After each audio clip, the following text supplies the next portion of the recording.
Welcome to Beyond Your Why podcast, where we go beyond just talking about your why and actually help you discover and then live your why. You see, we believe that knowing your why, that driving force behind every decision you make and every action you take, is the essential first step to really knowing yourself. It allows you to move forward faster and have a bigger impact. If you're already a fan of the show, then you know that every week we talk about one of the 9 whys, and then we introduce you to somebody with that why so you can see how their why is played out in their life. This show will be more powerful for you if you've already discovered your why. If you still need to do that, head over to whyinstitute.com and discover your why today. It'll only take you about 5 minutes. Now, let's meet today's guest.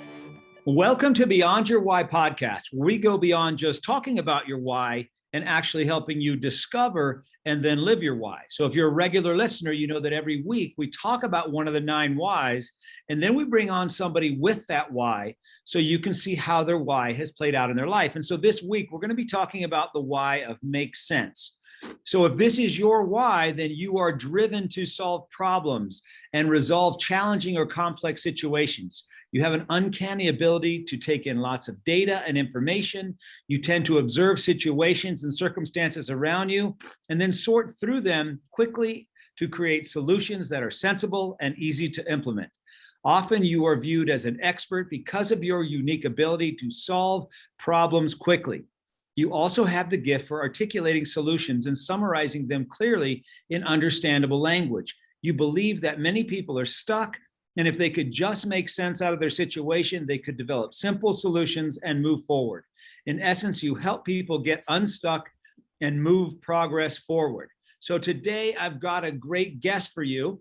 His name is Gregory Diehl, and he is a personal development mentor whose ideals include self-inquiry, challenge, and analysis for the purpose of helping people to discover who they are. He writes to assist others in undoing faulty narratives about who they are and how life works so that they may begin to make more meaningful choices and resolve their deepest burdens. Diehl spent many years studying cultures around the world. He now lives a quiet life in a rural village in Armenia with his cats, book, and music. Gregory, welcome to the podcast. Hi. So first, thanks for having me. Second, that long description you gave of the kind of person who has making sense as their why describes me probably better than anyone has ever described me before in my life. And in fact, that's a major part of the reason why I write books, because from a very young age, I realized I had this uncanny ability to figure out how things work, and then more importantly than that, articulate those things for other people. So that manifested in many ways in my life, getting involved in various education-related professions, eventually got me into sales too, because I realized a lot of selling was explaining to people how something worked and why they needed it. And now it mostly takes the form of me writing, and that's most of the stuff I write can just be described as that, me trying to explain some very complex, very important topic for people, making sense out of it, so to speak. Well, let's go back then. So take us through, Gregory, where were you born? I know you're in Armenia now, which we'll get to at some point, I'm sure, but where were you born? What were you like in high school? Kind of tell us a little bit about you. Sure.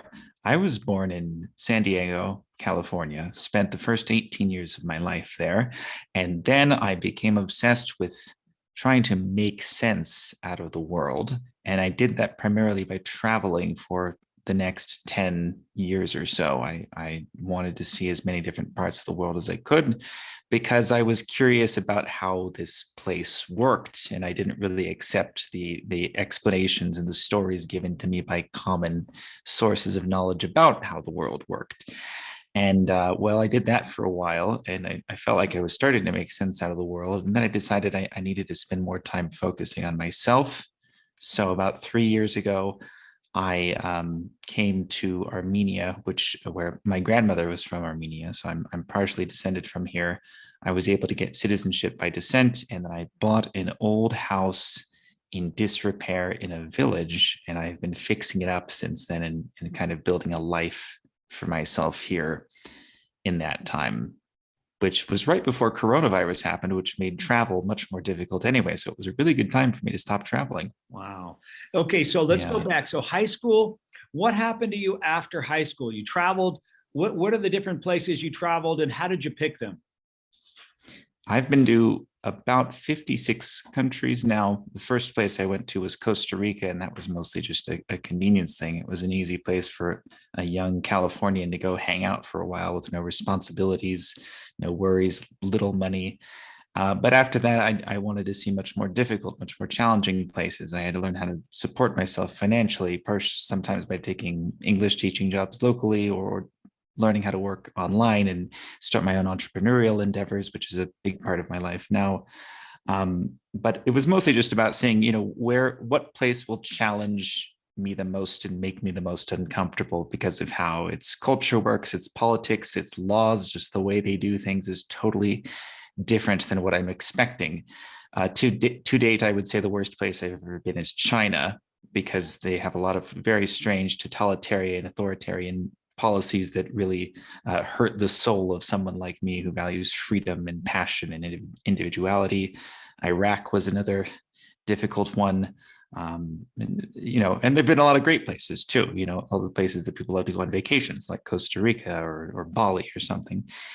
And a place like Armenia is interesting, not just because they have the family connection here, but it's the kind of place that really seems like it's full of talented and skilled people who just don't have a sense of direction for their country or themselves. It's very strange. I've actually coined a term for it, Armenian self-defeatism syndrome, where it's one thing if you just don't have the resources or you don't have the education, which a lot of developing countries don't. In Armenia, I feel like they mostly have those things. They just really lack this self-esteem or self-confidence, which is very strange because it's like the opposite of the American way of life, which is almost that we're too confident. We believe too much in ourselves. We're quite pompous to a degree about those things. So I don't know, it's an interesting experiment for me to try to be here and see if I can positively influence the country in a certain direction. So take us back. Here's what's going through my mind right now, and I'm sure a lot of the people that are listening to this are thinking the same thing. Take us back to that moment in time where you said to yourself, I'm not going to do traditional. I'm not going to follow the path everybody else from San Diego or my class is following. I'm going to go off and just travel for the rest of my life. Or what was that conversation? What was going on? And how did you come to that conclusion?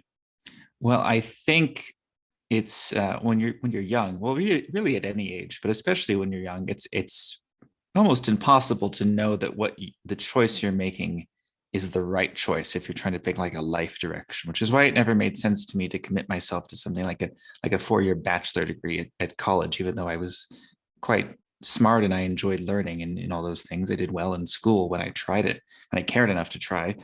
But that idea just never inherently made sense to me, and no adult proposing that idea to me ever explained it in a way that was very convincing. It was always just amounted to, well, this is what people do, right? What are you going to do if you don't do this? Mm-hmm. I don't know, but I bet there's some other option out there. I bet I could figure one out, and I did. But yeah, it was mostly just seemed like everybody made that kind of, well, not everybody, but most of the people my age, it seemed like made that choice out of just a fear of not knowing what else to do. There are some exceptions. Actually, I knew a few people who went to school because they were just genuinely passionate about studying things like theoretical physics, and good on them that they figured out that's what they wanted to do. But I would say at least 90% of the people, when you're 18 years old and you just finished high school, you have no idea what you want to do. Mm-hmm. And I knew I didn't want to do that. So pretty much anything else would be a superior option to something I knew I didn't want to do, because at least something else I'd be learning something new about myself. How did you know you didn't want to do that? I guess I saw nothing of myself in that path. There was no part of me that felt like my values and my personality would be serviced or fulfilled in any way by just going to university for the purposes of getting a degree or a general education. Perhaps it would have been different if I'd been one of those guys who knew for sure, this is the subject I want to study. I want to be a spinal surgeon, and this is the path I have to take to do that. That wasn't me. I don't think that's most people. So it didn't make sense to me that that's what I should be doing with my life at that time. So tell us, what were you like your senior year in high school? What were you like? How would you describe yourself? I'm I was trying living to in a, picture what you're you going to think were I'm like lying. so that I can see how you could have come up to this conclusion. My senior year of high school, I turned 18 very early into the year, and I moved into a van on my 18th birthday, an old Ford Econoline. Yeah, it sounds like I'm making this up. This happened. I spent a year living in a van before I started traveling, and I became known around school as that guy who lived in a van and didn't wear shoes to school. And Okay. you Now know, we're getting a clearer picture of what you were yeah, like. yeah, You were not in some prep school, prepped out, and everybody's no, going to no, college, and you no. decided I'm not going to. You were the guy living in the van. Yeah, and like I said, I still did well in school when I cared enough to, because I was a smart guy and I knew how to take tests well, right? Um, but So why it did was you just move about into a freedom van? for me. It was totally about freedom for me, that I didn't see any other way at that time to get in freedom from my parents, from the rules of how young men were supposed to live and function, and accept, if I had been less reckless, perhaps I would have like saved up money to rent an apartment or something and move out on my own. But I had a van. I liked the van. I liked the freedom of being able to sleep anywhere and have all my possessions with me at any time. So that's what I did. It just made sense to me. It was the Occam's razor solution, the easiest possible way to gain independence and freedom. So why was independence and freedom so important to you? Well, because I don't like other people telling me what to do. And I don't like other people telling other people what to do either, which, like I mentioned, China before, was like the antithesis of me, because China is the kind of place where everybody is told what to do all the time, to the point that they don't even realize they're being told what to do because it's just normal for them. I think the greatest insights and benefits of human intelligence and consciousness come when people are free to pursue what they are interested in, what they are passionate about, in whatever way that happens to show up for them, free to form their own lifestyles beyond whatever arbitrary norms the culture they live in tells them they should be doing. Like, hey, why not live in a van? Why? Just because most people don't do it? Just because you don't have running water and a toilet with you at all times? You'll find a solutions to those things. That's a silly example. Obviously, I don't live in a van anymore. I wouldn't want to do that anymore, at least not long term. But it's an example of how an independently minded person can find alternative solutions to lifestyle problems. Right? If you don't want to live with your parents, you don't have a place of your own. Why not sleep in a car? What's stopping you? Only you, right? Or maybe it's illegal where you're from. I don't know. But yeah, you became very committed to this idea of freedom, right? yes, and obviously that was just heightened more by my obsession with independent travel after the van. It was just, what else can I do now to live life the way I want to? I'll go move to a Latin American country where I don't speak the language and nobody knows me, and I don't need very much money to survive. So what was that influence on you that helped you to think this way? I mean, you just don't wake up and say, hey, I think I'm going to be free for anything I want to do, whenever I want to do it, how I want to do it. What influenced you to think like that? It's going to sound crazy, but there never was a person or a movie I watched or a book I read that put this idea in my head. Like, obviously I read books and watched movies and met people who influenced me in various ways, but it's always just been me assessing what is possible and how is that different than what people typically do. There's always been a very clear distinction between those two concepts for me. Okay, my parents say do this, school says do this, society says do this. Why is everyone saying do that? Is that actually how reality works? Like, there are rules to reality. Certainly we tend to call them things like the laws of physics, right? There are limitations to what we can do, but then there are all these other rules that people make up and insist this is also true. But is it really true in the same way that, like, gravity and thermodynamics are true? Those are true in an absolute way that none of us can change. All these other things are just stuff people started doing and insisted was the right way to do things.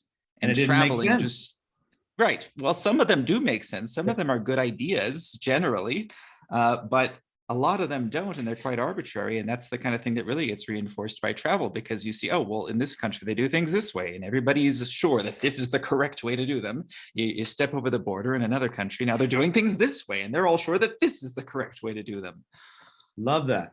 You know, what's great about talking with you is you had the courage to follow up what you thought, where most of us didn't. We may have thought what you thought, but weren't willing to live our life that way, right? Weren't willing to make that a choice for us full time, like you were. Well, it helped that I started so young, because perhaps if I'd waited a few years longer and gotten entrenched in some job or school or something, it would have been harder. You know, as people get older, they invest their lives into a certain mode of being, which often includes financially and professionally, but not just that. And it becomes harder and harder to accept the risk of dismantling that, losing that, if they make major systemic changes to their lives, which is part of why I had to learn how to do things like make money online in an independent sort of way, because that allowed me to still live wherever I wanted. Even now, even though I've been here 3 years, I could get on a plane to the other side of the world and mostly keep working and making money and continue my professional life roughly the same way I'm doing it here, because all it takes is an internet connection. Okay, so you started in Costa Rica, and then you went from country to country to country. How did you determine what you were going to do and how you were going to do it and all the rest? How did you figure that out? Or was it just whatever I feel like is what I'm going to go do? Well, it's mostly curiosity. That's what impels us to do most new things, isn't it? We want to see what will happen. Anytime we're not trying to do something new, we're just trying to repeat something we already know, which isn't bad. You want a certain amount of familiarity in your life, things that you know that you enjoy. But I was just curious, both about myself and about the world. Like I said, okay, now I know how things work in Latin America. How do they work in Asia? I don't know. Let's find out. What other things will I learn about myself by doing this? What new parts of my personality will I see? Oh, I didn't realize it was possible for me to hate a place as much as I hate this place. Let's go find a place that I love more than I knew was possible for me to do so. So your favorite place was what? And your least favorite place was what? Well, China, I already listed as my least favorite. Which one? Oh, China. Yes. China is absolutely my least favorite. That's no contest there. Favorite is hard to decide, because any place can be really interesting for a few weeks or even a few months, but they're not necessarily the kind of places you would want to live and invest yourself long term and build a social network and be part of the community. Obviously, I'm here in Armenia, and I've been here longer than any other place that I've been in a very long time. So there must be something I like about this place. But is it perfect? Do I still miss the tropics sometimes, and coconuts and papayas and other little lifestyle benefits that come from other parts of the world, or friendlier places where people treat me a certain way? Maybe, yeah, to a degree. It forces you to confront what is actually most important to me in my recurring experience of reality, as opposed to, yeah, I love hanging out on the beach for a weekend, or I love the way people treat me in this culture, or I love the mountains in this country. Do you need to see those things every day, or are you just glad that you had the experience once or twice, or maybe once a year even? Who knows?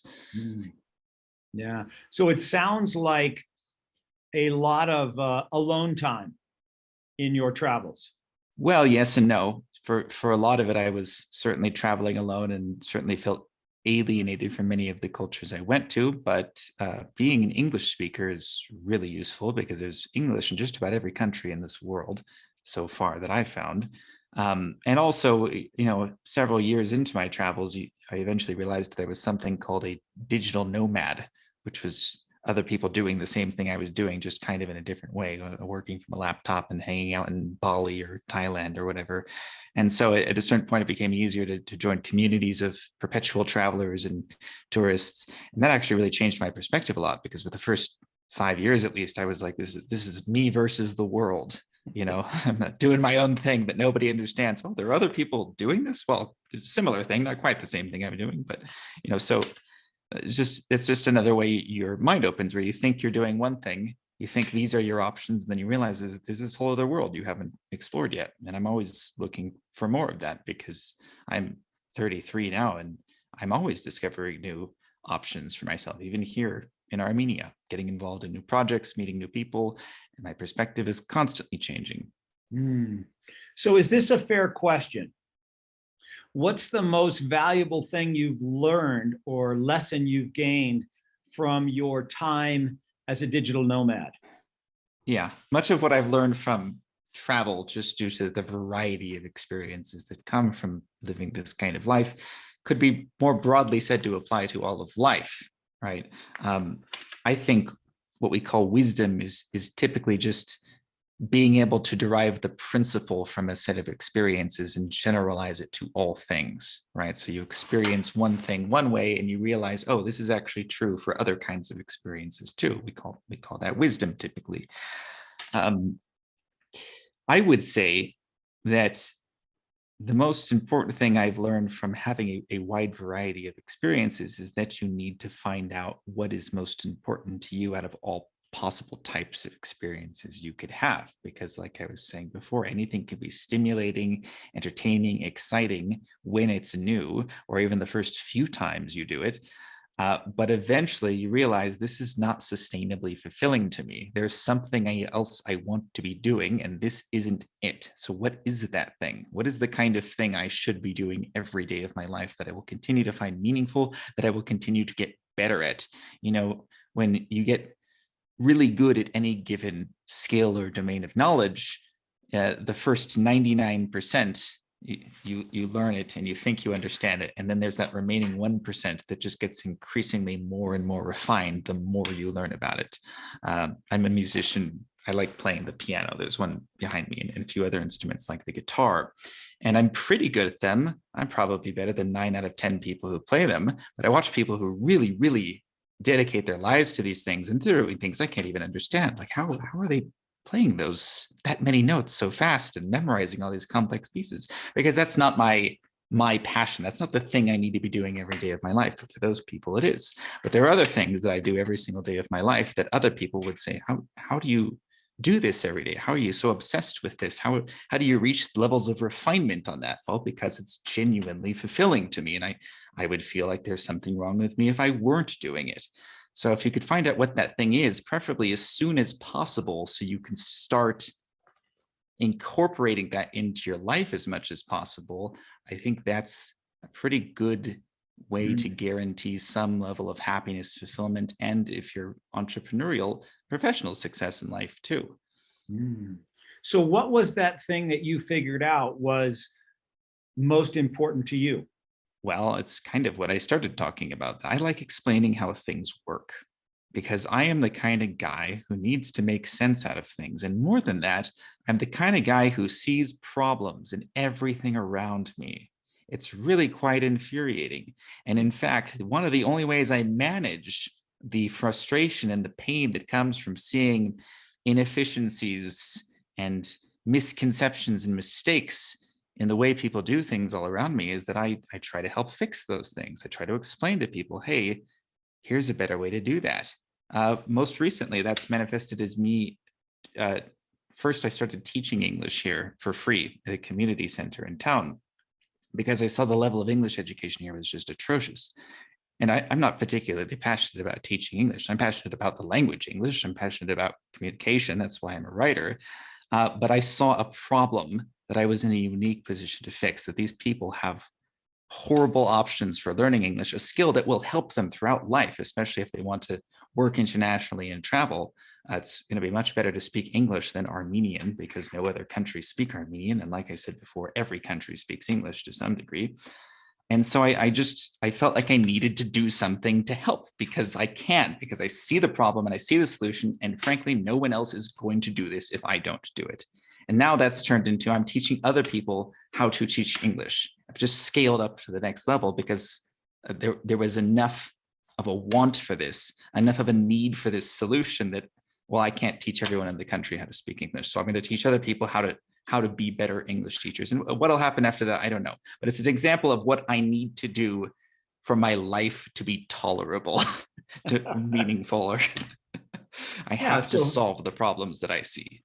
Yeah, exactly. And it's interesting that you say it that way, because that's what we believe as well is when you are able to live your why, you will have passion for what you do, right? People say, I got to find my passion.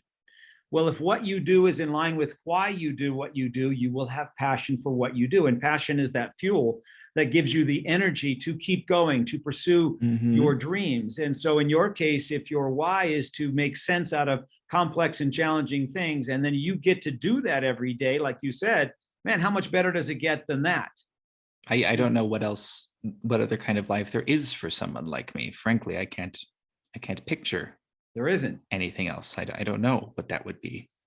So if you're able to help the people that you're helping discover their why and live their why, then they will have that same passion. And that's what's fueled me. Exactly what you're talking about right there. Because if you speak to them in your language of making sense out of things, they may or may not get it. But if you're able to speak to them in the language that they speak, same thing. You speak English, they speak Armenian. You don't speak it. How good are your communications? How good is your communication with them? But if you can speak to them in Armenian, hey, well, now we're having a real conversation, even though you're really good at English. Does that make sense? So if you can figure out what their why is and speak to them in their language, the way they want to hear it, so much more effective. You'll be so much more effective than speaking in the way you want to say it. Well, and on that note, I've always felt like it's been very hard for me to find people I could really look up to as mentors or advice givers. That's part of the reason why I was so obsessed with, like learning things myself, experimenting, seeing the world myself, because I didn't really trust what other people had to say about almost anything. And part of that is because they don't speak my language. They can't explain things in a way that will make sense to me, or I don't believe what they're saying for whatever reason. I don't trust their authority. With rare exceptions, there have been some truly great figures in my life, but it's always been really hard for me to just accept what other people tell me is true or is a good idea. And I've realized it's because not very many people speak the same language I do.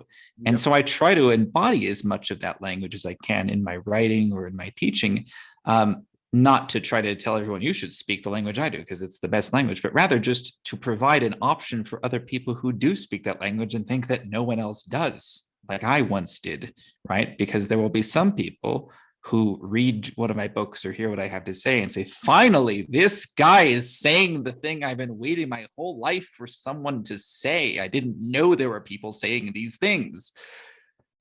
So interestingly, when we had our annual event where we had all of we have a lot of coaches that we've trained in how to utilize the Y and the YOS. And this one exercise I didn't know how it was going to turn out. But what I did is I separated all of the coaches into rooms with people that had their same why. So that would be putting you in a room with people that all have the why of make sense. And then you get to Sounds talk like to them. heaven. Yes. So that's exactly what happened. When we brought everybody back together, we said, what was that like for you? And they're like, oh my gosh, I cannot tell you how wonderful it was to speak to somebody who actually understood me, somebody who I could connect with right away. And that's kind of what you're talking about. So, in your marketing, what made me think about this is in your marketing for your book, because let's talk about your book here in a minute. Sure. In the marketing of your book, if you say something along the lines of, this book is meant for people that are trying to make sense of these complex things. If that's what you're trying to do, man, are you going to like this? Yeah. It's interesting because I've written a few of my own books now. I think actually I'm working on my fifth now. And I've helped a lot of other people produce and publish their books too. And there's always several stages it goes through, like any product you develop, I guess. But there's a beta reading process where people read the rough draft and say, well, I don't understand this part, or what are you talking about here? Or I really like this part. And then you figure out, okay, we have to write a book description. How are we going to describe to people what this book is about? We have to pick a title and a subtitle that really speaks to that point. And at least with all of my books, there have always been some people who love them, and some people who say things like, well, you need to tone this down, right? Their language used here is way too esoteric. You need to make it more friendly to general audiences. And those people don't understand that that's the opposite of what I'm trying to do. I am trying, not trying to force it to be a specific way just to be contrarian. I'm trying to embody a particular voice and a particular way of thinking about things that is not very well represented already. Everything from the title to the book description to the actual content of the book. I want people to look at the book, look at the cover, read the title, read the description, and say, I'm going to learn things in this book that no other book is going to teach me. This book is made for someone like me. Mm-hmm. And I think I've gotten better at that, because that is a lot of the responses I get when I have interactions with readers. They say, I read your whole book and I learned, so many things that nobody else talks about. And like, well, I'm glad that the title intrigued you enough that you realized, yes, this is the kind of book you should be reading. And maybe for other readers, they read it and they say, why would I read a book called that? What's that got to do with me? Probably nothing. Don't read it. It's fine. Go read another book. It's fine. So tell us, what's your latest book? The latest book is, see, here's the title test already. I think you're going to hear this and it's either going to intrigue you or you're going to have no idea what it's about. The Heroic and Exceptional Minority. Subtitle, A Guide to Mythological Self-Awareness and Growth. What does that mean? Yeah, how'd you come up with that title? The heroic, what is it? The Heroic and Exceptional Minority. So, of course, I would think in terms of, my mind would go right to the person from Mexico that's come over to the US that's a hero to his people and turns out to be an amazing minority. That's where I would have gone. Well, okay, yes, that's one connotation of the word minority: cultural minority, racial minority. Minority, the word exceptional really speaks to that, literally an exception to the rule, someone who is an outlier, someone who is different in some important way, such that you cannot categorize them the same as whatever the norm happens to be. And heroism obviously has a lot of different connotations and interpretations too. What does it mean to be heroic? Does it mean saving a cat from a tree? Does it mean self-sacrifice? Does it mean what? Well, and I'm very clear and specific in how I define and use these terms in the book, but a hero is somebody who goes to extreme lengths to embody their values, which often means at the cost of great personal expense, which might even mean dying for what you believe in, but it usually means somebody who has to struggle to accomplish what is important to them. That is heroic to them. An exceptional meaning that they are different somehow than the norm, might mean that they are smarter, might mean that they have some ability or some perspective that not very many people have. It might just be that they see things differently and it's hard for them to communicate their perspective on things to other people. And so this book is for those kinds of people who are outliers, who are different, but feel impelled by what I define as heroic values to do something meaningful with what makes them exceptional. And those will be different for each person, but these principles will be the same for all of them. And the purpose of the book, it's broken up into 36 short chapters, is to discuss different aspects of life as this kind of person, and particularly things you're probably going to struggle with if you're this kind of person, and what to do about that. Interesting. And what prompted you to write that book? My whole life, honestly. Well, like I said, I didn't have many people to say, Gregory, here's the deal. You're this kind of person. And so your life is going to have these kinds of challenges and trials, and these are the kinds of things you're going to spend your whole life chasing after, because it's the only thing you're going to find meaningful.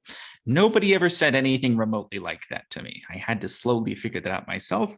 Or actually, I give several examples in the book of watching mythological themed movies or reading books that have certain kind of moral mythological lessons to them, whether that's something very popular and well known, like Star Wars has obvious very heroic mythological stories of resisting the dark side and staying true to yourself and rescuing your father from his darkness, the Lion King, Simba becoming the king that he was supposed to be, and rejecting hedonism to take on responsibility.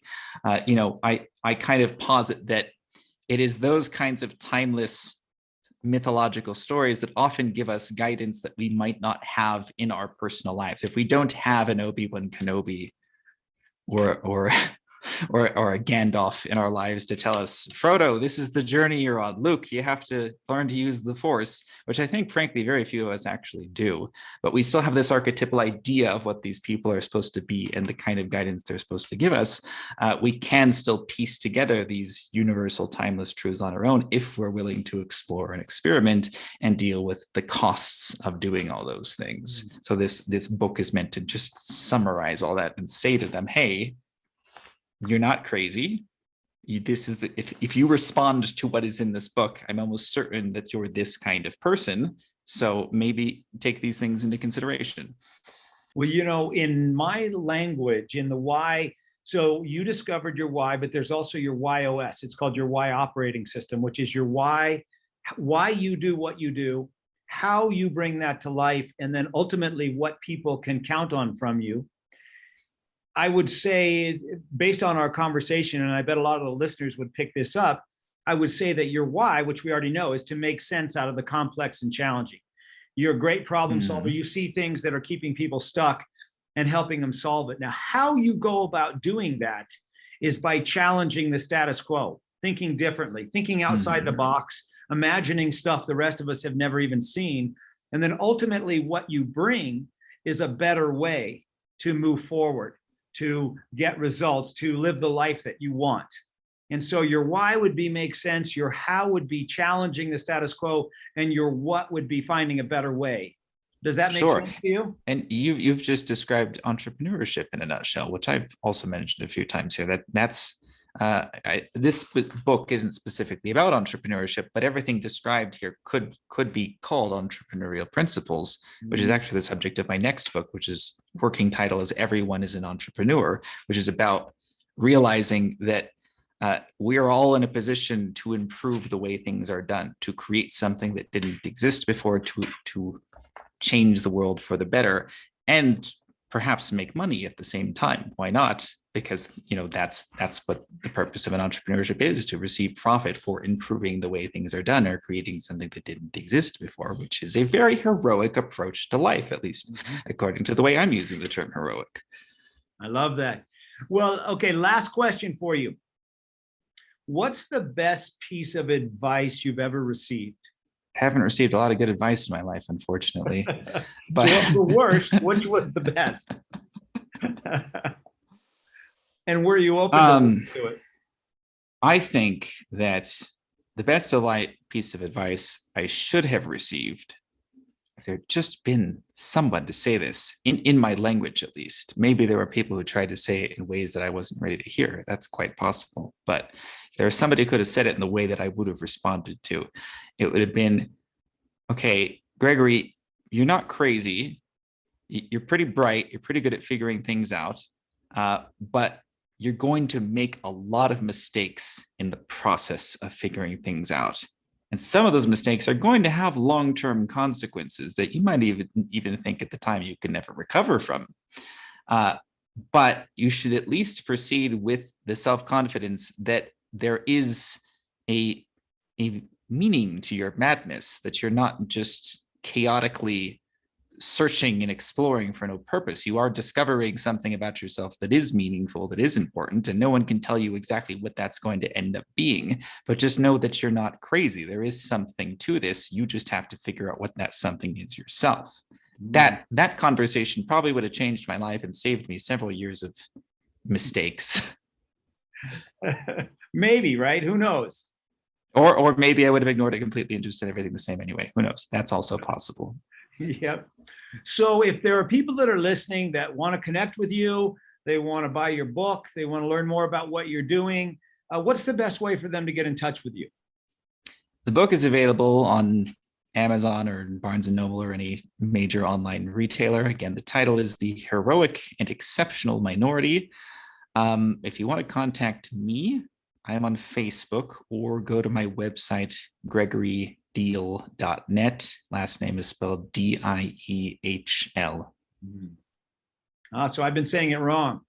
Yeah, Diehl. I like it for the puns. Let's make a deal or deal with it. Okay. Well, Gregory, thank you so much for being here with us today. I've enjoyed our conversation. You've gotten me to see things differently. And I love now that I know what the title of your book is about, it makes a lot more sense to me. So I'm excited to check it out. So thank you so much for being here and being on the podcast. Thanks for having me. Okay, so it's time for our new segment, which was Guess the Why.